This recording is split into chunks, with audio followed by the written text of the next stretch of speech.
Uulan talaga ngayon. Good morning! Ayan o, yung mga bulaklak ko.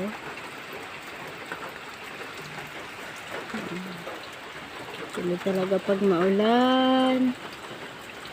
Ayan guys, ganda. Hindi tayo makalabas.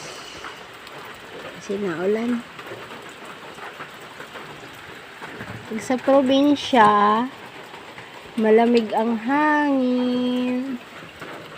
Mga alaga kong halaman sa paso.